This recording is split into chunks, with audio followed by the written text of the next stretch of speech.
할렐루야. 오늘도 사도행전의 말씀을 가지고 마술사 시몬이라는 제목의 말씀의 은혜를 함께 나누도록 하겠습니다. 여러분, 마술이 무엇인가? 마술 좋아하시죠?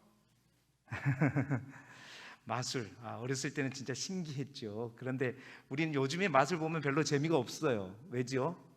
그거 다 속임수라는 거 아니까. 아이고, 또 어떻게 속이네. 옛날엔 속아 넘어갔으니까 그렇죠. 그렇습니다. 마술은 결국 속임수입니다. 얼마나 잘 속이는가. 그런데 이러한 마술이 마술사들만의 전유물만은 아닌 것 같다라는 생각을 하게 되는 것이지요. 그 말은 우리의 인생 또한 크고 작은 마술로 사는 사람들이 많이 있을 수 있다라는 사실입니다. 마술은 속이는 것인데 우리가 우리 인생을 살아가면서도 끊임없이 우리는 크고 작은 마술을 행한다는 말은 우리 또한 남들을 감쪽같이 속인다. 이 자리에 최고의 마술사가 다 있을 수도 있어요. 그렇습니다. 결국 마술은 눈속임이죠. 사람들의 눈을 속여가며 일생을 살아가는 사람이 곧 마술사입니다. 그 사람이 바로 인생의 마술사인 거죠. 오늘 성경에 등장하는 마술사 시몬의 모습, 이 시몬에 등장하는 이 시점은 초대교회 부흥의 한복판에 있습니다. 지지난 시간 말씀드렸듯이 스데반이 이제 핍박받아서 순교한 이후에 이 초대교회의 믿음은 더욱더 폭발적으로 이제 커져서 예루살렘이라고 하는 한정된 공간을 드디어 뛰어넘었다. 사도행전 1장 8절에 있는 말씀대로 그 순교를 통해서, 그 순교의 힘을 통하여서 예루살렘을 넘어 유대와 사마리아 지역으로 복음이 왕성하게 펼쳐져 나가고 있는 바로 그 한복판에 오늘 사도행전을 기록하고 있는 누가라고 하는 저자는 바로 마술사 시몬의 이야기를 하고 있다는 것입니다. 여러분, 이것이 중요한 사실이죠. 이 말은 무슨 말이냐? 우리 공동체 안에, 믿음의 공동체 안에 또한 교회가 부흥하고 또 교회가 더욱더 이제 왕성해지는 그 가운데에서도 철저히 자신을 속이고 위장하며 신앙생활을 하는 그런 사람들 또한 같이 있을 수 있다라는 사실입니다. 그렇습니다. 가짜를 진짜처럼 속이며 생활하는 사람이 많이 있습니다. 그런 사람들뿐만 아니라 사실은 신앙인들도 많이 있다는 것을 오늘 본문은 우리에게 먼저 말해주고 있는 것입니다. 그러나 오늘 우리가 이 시몬에 관련된 기사를 끝까지 읽어보게 되면 그 가짜는 진짜가 등장하게 되면 반드시 드러나게 된다라는 사실입니다. 결국 진짜 앞에 가짜는 모든 것이 다 드러나게 된다는 것이고, 어둠의 영의 능력, 그 가짜 능력은 성령의 능력 앞에 모든 것이 다 무릎 꿇게 되어 있다는 사실이고, 그렇습니다. 또한 진짜 대신 예수 그리스도 앞에 우리 모두가 서게 될 때 우리 안에 있는 모든 가짜는 명확하게 드러나게 될 것이다. 모든 수치와 모욕을 그때 반드시 우리는 받게 될 것임을 말해주고 있죠. 그런 의미에서 오늘 저는 여러분과 함께 오늘 마술사 시몬의 모습을 통해서 우리의 삶과 우리의 신앙생활 가운데 혹 우리 또한 마술을 혹시 부리고 있지는 않는가? 시몬처럼 마술을 부리고 있지 않는가? 우리의 신앙을 점검해 보기를 원합니다. 우리 인생의 마술사는, 그러니까 속이는 인생은요, 반드시 그 배후에 누가 있느냐? 속이는 자, 바로 어둠의 영이 있습니다. 사단이 역사하는 것입니다. 오늘도 마술사의 삶이 아니라 진실되고 거룩한 삶을 통해 하나님 앞에 쓰임받는 복된 주인공이 되시기를 주님의 이름으로 축원합니다. 자, 마술사 시몬은 오늘 어떤 마술을 부리고 있을까요? 수리수리 마술이 그런 마술이 아니라 먼저 어떤 마술, 무엇을 속이고 있을까요? 가장 먼저는 그가 자신을 속이고 있다는 사실입니다. 자신을 감추고 있다는 것이에요. 자신을 온전히 드러내지 않고 포장하고 있다는 사실입니다. 오늘 9절의 말씀을 우리 함께 읽어볼까요? 시작. 그 성에 시몬이라는 사람이 전부터 있어 마술을 행하여 사마리아 백성을 놀라게 하며 자칭 큰 자라 하니. 자, 그 성에 시몬이라는 사람이 옛날부터 있었답니다. 마술을 행했다는데 사마리아 백성을 놀라게 하며 자칭 큰 자라고 했는데 그 사마리아 사람들이 다 속아 넘어가지고 저 사람에게 하나님의 능력이 있다고 믿고 있는 거예요. 근데 알고 봤더니 그게 하나님의 능력이 아니었던 거죠. 하나님의 능력이 아닌, 하나님의 역사가 아닌 거짓 영의 역사를 가지고 뭔가를 보여줬던 것 같습니다. 뿐만 아니라 거짓된 철학을 가지고 많은 그리스도인들을 미혹했던 것 같아요. 완전히 사로잡아 버렸던 거죠. 그래서 자신을 어떤 카리스마적인 존재로 숭배하도록 만드는 그러한 마술을 가졌던 겁니다. 여러분, 마술사 이 시몬은요, 나중에 초대교회 큰 이단의 핵심 인물이 되지만 이 시몬이 빌립 집사가 복음을 전하기 전까지 이 사마리아 지역에서 각종 철학과 어떤 이적, 어둠의 영의 이적을 가지고 사마리아를 지배하고 있었던 것이죠. 그리고 이렇게 자신을 철저하게 속이고 자칭 자기를 뭐로요? 큰 자라고 포장하면서 자기를 드러내고 많은 사람들이 자기 앞에 무릎 꿇게 했다는 것입니다. 이러한 시몬의 배후에는 사단이 그를 지배하고 있음을 우린 분명히 알아야 되는 것이죠. 여러분, 우리 주위에도 그렇습니다. 자신을 속이고 자신을 포장하는 사람들이 많이 있지요.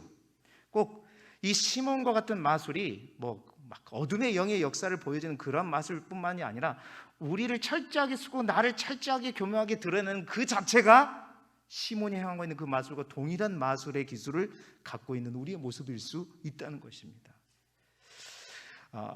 구글의 자문위원인 라이언 홀리데이라고 하는 사람이 에고라는 적이라는 책을 썼습니다. 이 에고라고 하는 것은 뭐냐면 헬라어로 자기 자신을 의미하는 것입니다. 에고라고 하는 것, 자기 자신을 의미하는 것으로서 자기 자신에 대한 의식이나 관념을 뜻하는 것이죠. 그는 그 책을 통해서 이렇게 말했습니다. 우리 인생의 전환점에 있어서 우리가 가장 중요하다고 생각하는 나 자신, 에고. 그죠? 나 자신 소중하잖아요.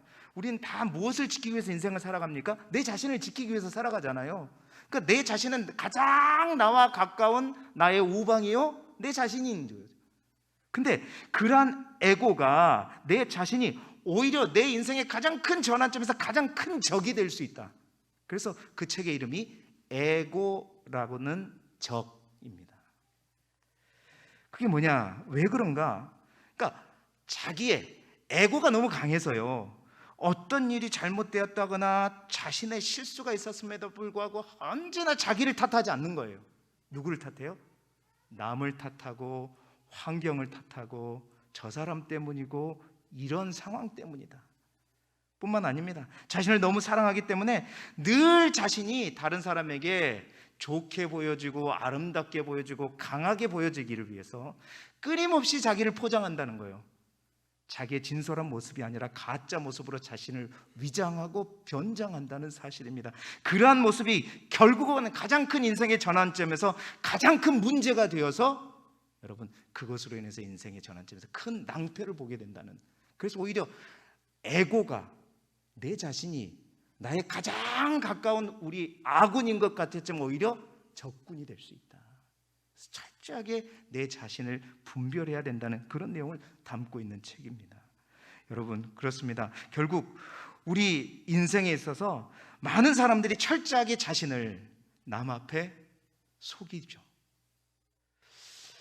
저는 다른 때는 몰라도 설교단 앞에서 제 자신을 여러분에게 속이지 않는 목사가 되기를 소망합니다. 그렇습니다. 사람들은 자신에게 있는 자만심을 자신감으로 속입니다. 또한 자신만이 아는 게 내가 변질되고 있음에도 불구하고 그것을 마치 변화되고 있는 것처럼 속이죠. 뿐만 아닙니다. 내가 게을러지고 있어요. 나태해지고 있음에도 불구하고 우리는 어떡하죠? 그것을 차분함으로 진지함으로 다른 사람에게 포장합니다. 탐욕을 가지고 있음에도 불구하고 그것이 탐욕이 아니라 내가 진취적인 사람이다 라고 나를 포장하고 있는 것이죠. 우리 안에 있는 불의가 있음에도 불구하고 그 불의가 새로운 마치 개혁인 것처럼 우리 자신을 포장합니다. 그러나 여러분, 이러한 자신을 속임으로 말미암아 내가 평안하고 안전하고 좋을 것 같지만 성경은 말합니다. 내가 평안하다 안전하다 외칠 바로 그때 갑자기 멸망이 그들을 덮칠 때가 올 것이다 말하고 있어요. 사랑하는 성도 여러분, 아합 왕 잘 아시잖아요. 아합 왕이 이제 이스라엘 왕이잖아요. 남유다의 여호사밧 왕과 사돈지간인데, 여호사밧 왕과 연합해서 길랏 라못에서 아람과 3차 전쟁을 할 때 그가 뭔가 찝찝했죠. 그래서 어떡하죠? 여호사밧 왕에게 자신의 옷을 입어라, 그리고 자기는 일반 옷을 입고 갑니다. 그래서 저 적군들이 그 옷만 보고 아합 왕이다 하고 쫓아갔는데 여호사밧 왕이 아닌데 그러니까 다시 가다가 어떤 한 병사가, 한 사람이 무심코, 성경 한 사람이 무심코 활을 쏘았는데 그 활이 누구를? 일반 왕의 복도 입지 않는 아합을 찌르게 되었다. 결국 그렇게 해서 아합은 어떻게 해요? 죽게 되었잖아요. 자신을 속이고 자신을 변장한 사람의 최후의 모습을 성경은 말하고 있습니다. 야곱, 꾀돌이죠.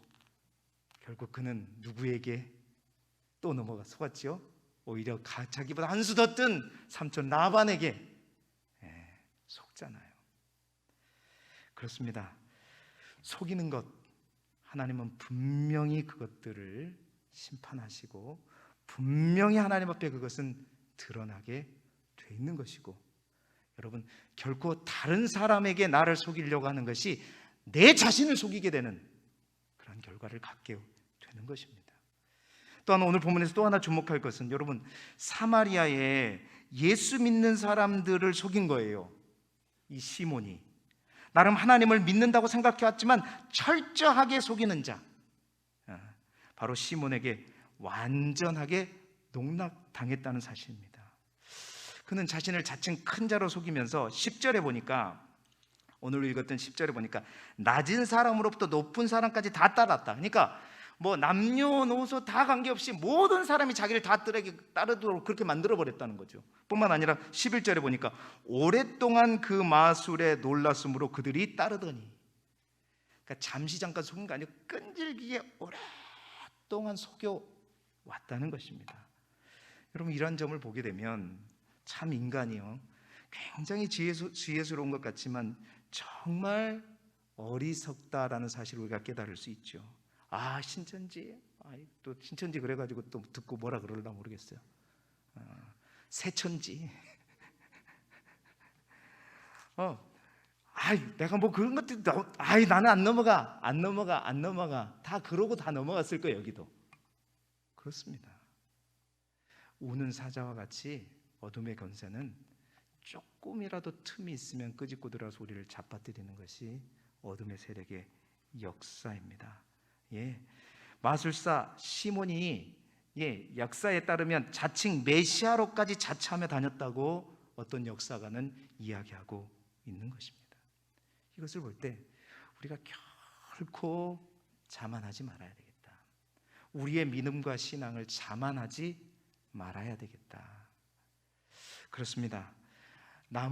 남에게 자신을 속이는 것뿐만 아니라 어떠한 사람의 속음에도 넘어가지 않는 우리 길쭉의 모든 성도들이 될 수 있기를 주님의 이름으로 축원합니다. 마술사 시몬은 어떤 마술을 부렸을까요? 자신을 철저하게 포장하고 위장하는 마술을 펼쳤다는 겁니다. 두 번째 그가 펼친 마술은 뭐냐? 믿음을 속이고 있었다라는 것입니다.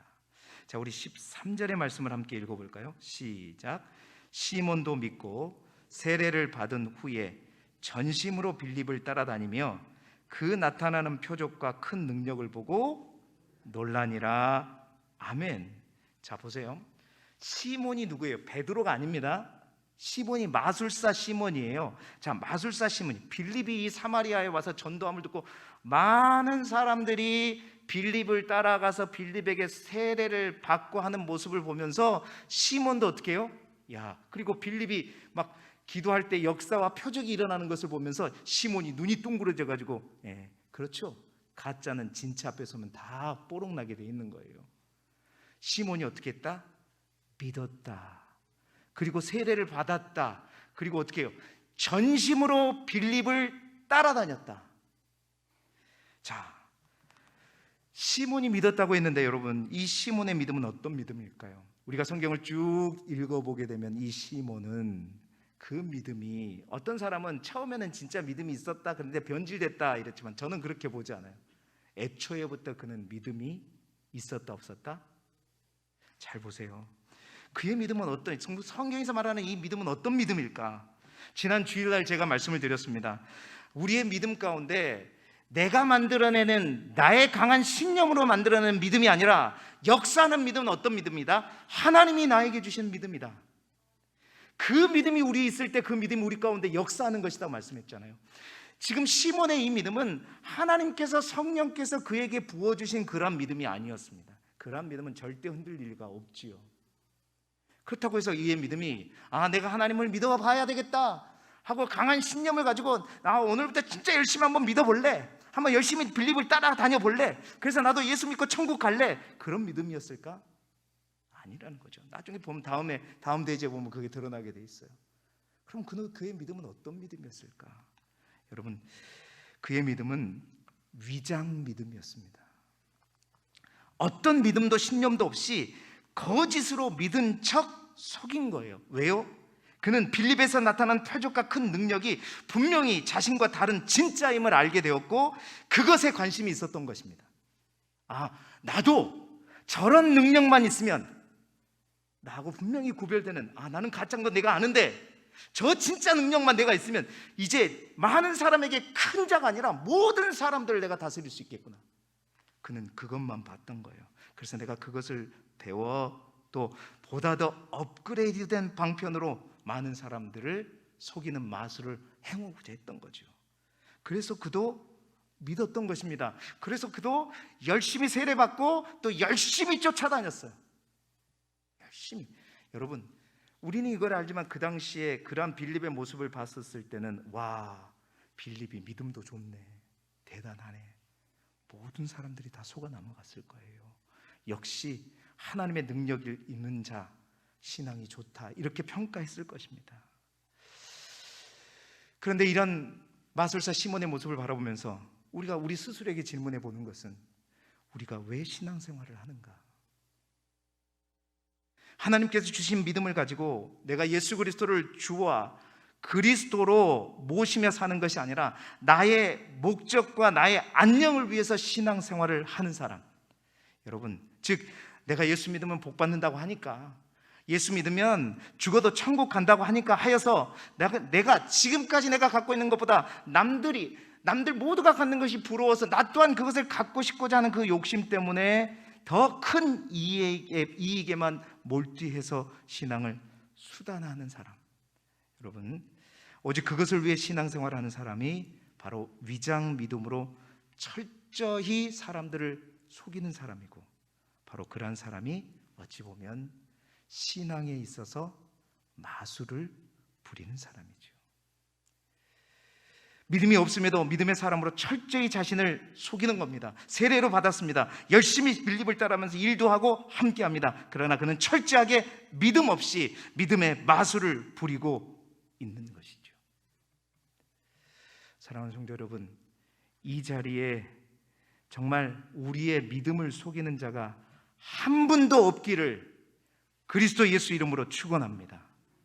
정말 우리가 믿음의 마술을 부리지 않기를 소망합니다. 왜냐? 어떠한 마술도 우리 하나님은 결코 속일 수 없습니다. 결코 속일 수 없습니다. 항상 제가 말하는 거죠. 사람의 눈은 속일지라도 하나님의 눈을 결코 속일 수 없고 우리 하나님은 결코 속지 않으시는 분이세요. 그렇습니다.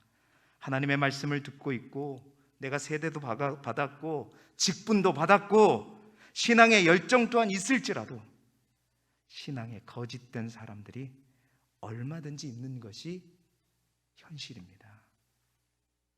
교회에 나오는 사람들을 분류해 보면 대개 세 종류의 사람이 있다고 합니다. 첫 번째는 믿음은 있으나 열정이 없는 사람. 두 번째는 믿음은 없으나 열정이 있는 사람. 세 번째는 믿음과 열정이 둘 다 있는 사람. 그럼 믿음과 열정이 둘 다 없는 사람은 왜 없지요, 목사님? 그런 사람이 교회에 왜 오겠습니까? 믿음도 없고 열정이 없는데 그런 사람 교회 안 와요.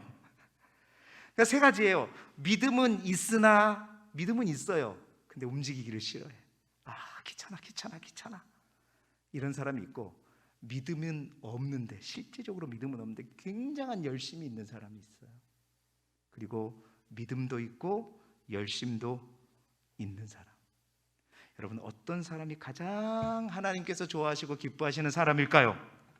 어떤 사람이죠? 모르세요? 믿음도 있고 열정이 있는 사람입니다. 사랑하는 성도 여러분, 우리 길쭉의 모든 성도들이 그런 사람들이 될 수 있으면 좋겠습니다. 저 또한 그런 사람이 될 수 있었으면 좋겠고요. 반면에 여러분, 교회를 가장 어렵게 만드는 사람은 어떤 사람일까요? 이 질문 조금 더 어려운가요? 믿음은 있는데 열정이 없는 사람일까요? 믿음이 없는데 열정이 있는 사람일까요? 1번일까요? 2번일까요? 잘 아시네요. 답을 다 알았으면 여러분 절대 그 답의 인생을 살지 않기를 바랍니다. 여러분, 믿음은 없는데 무언가 열정을 가진 사람의 모습이 바로 오늘 마술사 시몬의 모습이었습니다. 그는 믿음이 없었어요. 그런데 열정이 있었습니다. 받을 것 다 받았습니다. 왜인가? 여러분, 분명히 이유가 있기 때문이죠. 사랑하는 성도 여러분, 그렇습니다. 신앙이 없는데 열정만 있는 사람은 가장 먼저 천성이 성실해서 열심히 할 수 있어요. 그러나 분명히 한계가 옵니다. 믿음이 없이 하는 인간의 열심은 지치게 마련이고 분명히 한계가 오게 되면 불평하게 되는 것이죠. 뿐만 아니라 여러분, 그러한 열심은 자신이 그 열심을 인정받지 못한다거나 자신이 원하는 그 만족감을 누리지 못할 때는 급속도로 변질되게 되는 것입니다. 그리고 신앙생활 잘하던 사람이 어느 순간 갑자기 교회 등을 돌리고 가버려요. 저 사람은 그렇게 믿음이 좋았는데 왜 저렇게 됐지? 여러분, 믿음이 좋았던 게 아니고 믿음이 없었던 거예요. 믿음을 회복해야 됩니다. 진짜 믿음을 가져야 됩니다. 사랑하는 성도 여러분, 그래서 믿음이 없고 열정이 많은 사람들이 모인 교회는 끊임없이 자신의 열심이 기준이 돼서 사람들을 평가합니다. 그래서 자기보다 일하지 않는 사람은 다 믿음이 없는 것으로 치부하고 정죄하고 뒷담화하고, 그러니 교회가 맨날 싸우게 되는 것이고 이간질시키는 것이고 분열되는 것이고 나뉘어지는 것입니다. 항상 싸우는 거예요. 사랑하는 성도 여러분, 정말 우리 길쭉의 모든 성도들이 믿음과 열정을 함께 겸비한 주님의 귀한 자녀들이 될 수 있기를 주님의 이름으로 축원합니다. 여러분, 신앙은 운동력이 중요합니다. 그래서 우리 신앙생활에 있어서 열정은 반드시 있어야 합니다. 뜨거워야 돼요. 기도도 뜨겁게 해야 되고 봉사도 마찬가지입니다. 헌신도 정말 뜨겁게, 은퇴라는 말이 무색할 정도로 뜨겁게 해야 됩니다.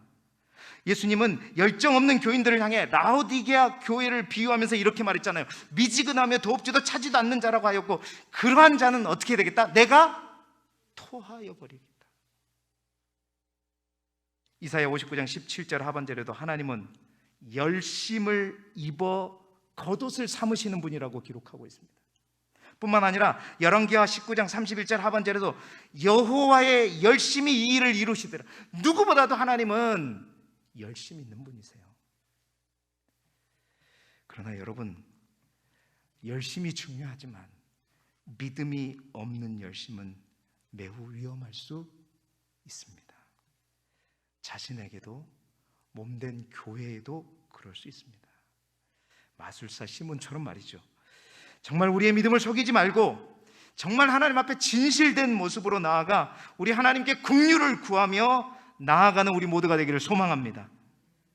긍휼히 보시는 하나님께서 솔직하고 진실하게 나아가는 우리의 믿음 앞에 하나님의 열심으로 갚아주실 줄 믿습니다.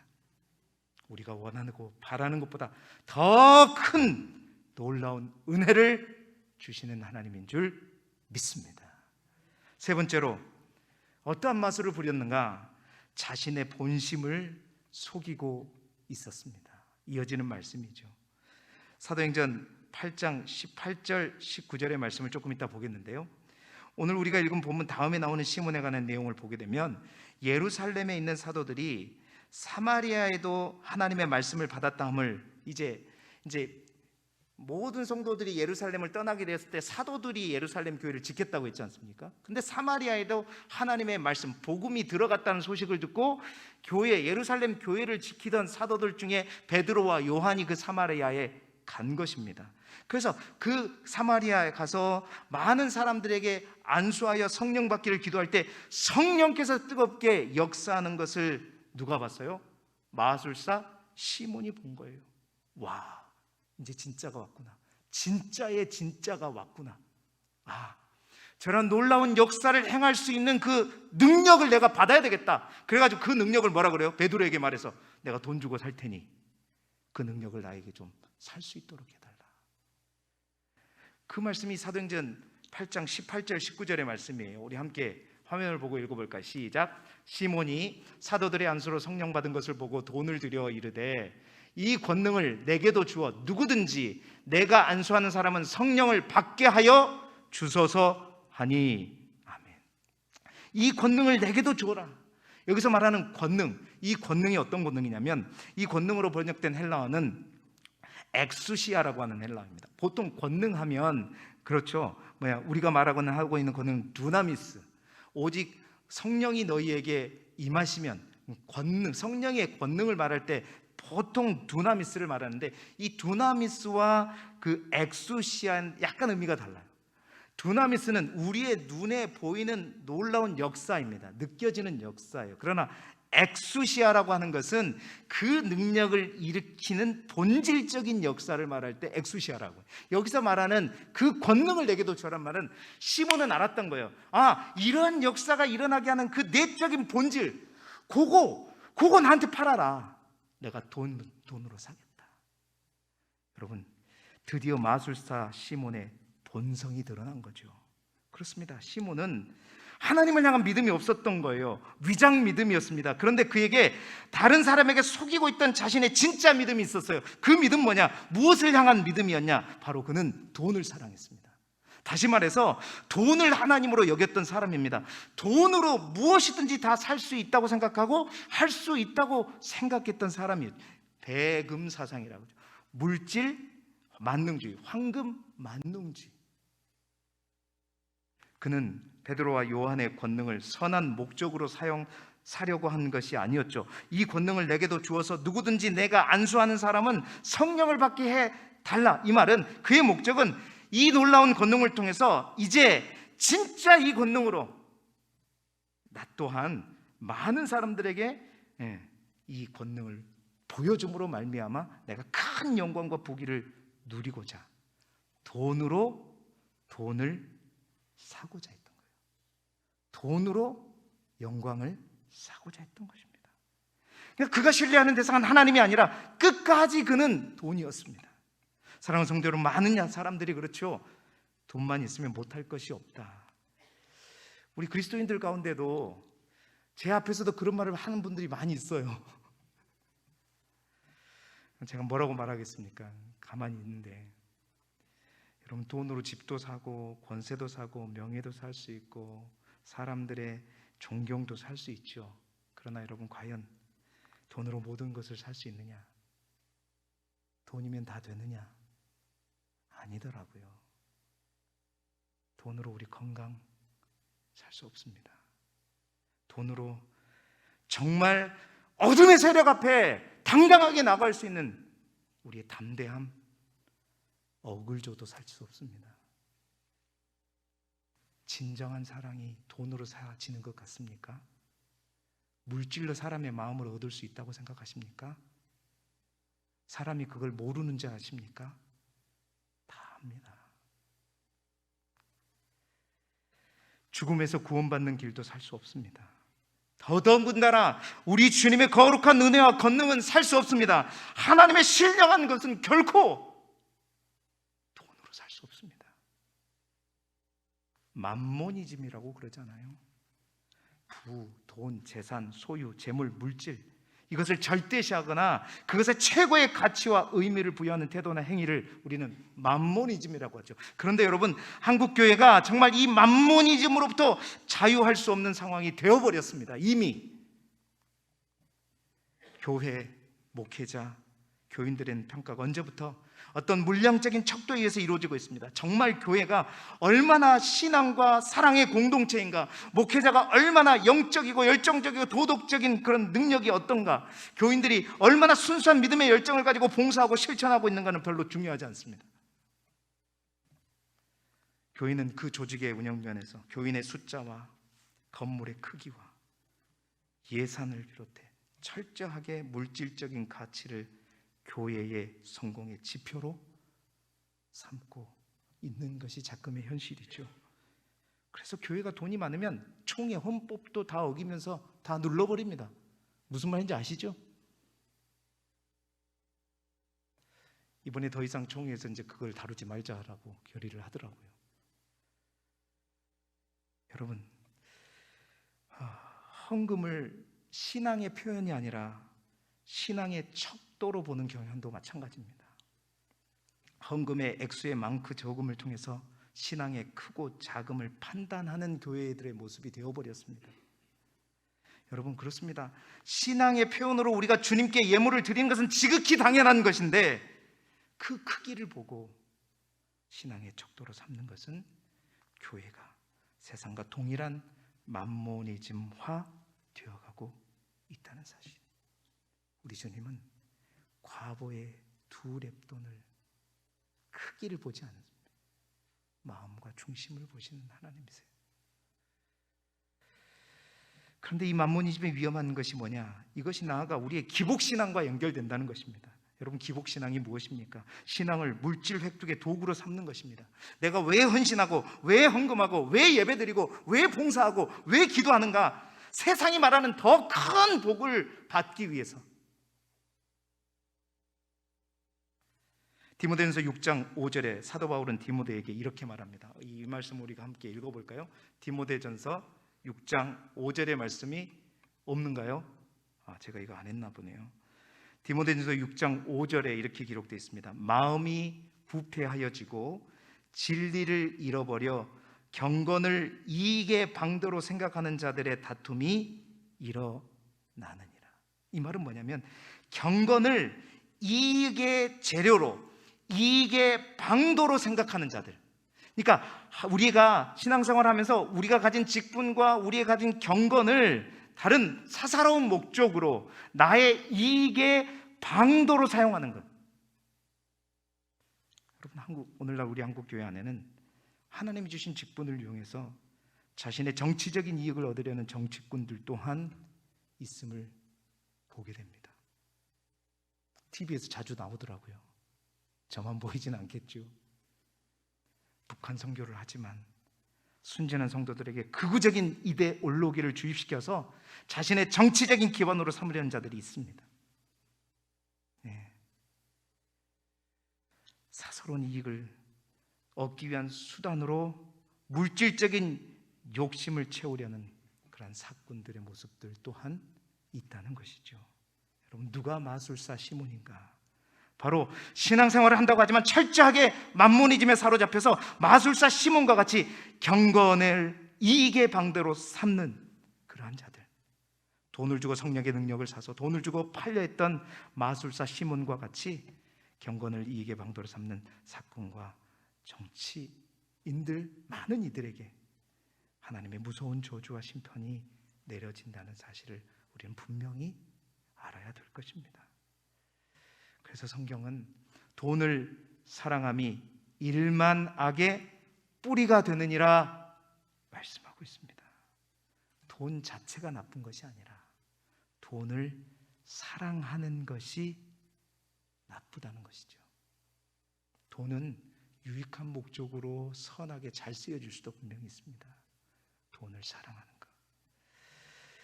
그렇습니다. 사도행전 8장 21절에 베드로가 마술사 시몬을 향해서 이렇게 말하죠. 하나님 앞에서 내 마음이 바르지 못하니 이 도에는 내가 관계도 없고 분깃될 것도 없느니라.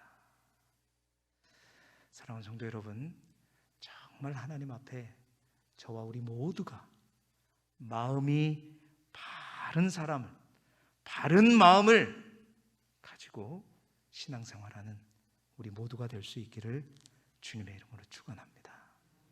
이제 말씀을 마무리하겠습니다.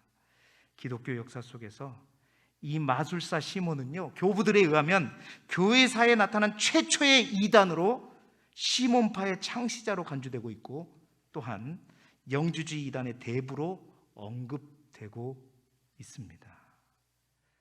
오늘 이 말씀을 통해서 우리가 분명히 명심하십시다. 교회가 부흥할 때도, 교회가 성장할 때도 바로 그때의 첫 이단이 발생했다는 사실이에요. 그리고 또 하나 분명한 것은 우리의 신앙은 마술이 아닙니다. 우리의 믿음은 마술이 아닙니다. 신앙과 믿음과 구원은 진실됨이고 거룩함이고 솔직함 가운데 부어지는 하나님의 놀라운 은혜와 자비와 긍휼의 선물인 것입니다. 여러분, 마술사 시몬이 더욱더 안타까운 것은 뭔지 아세요?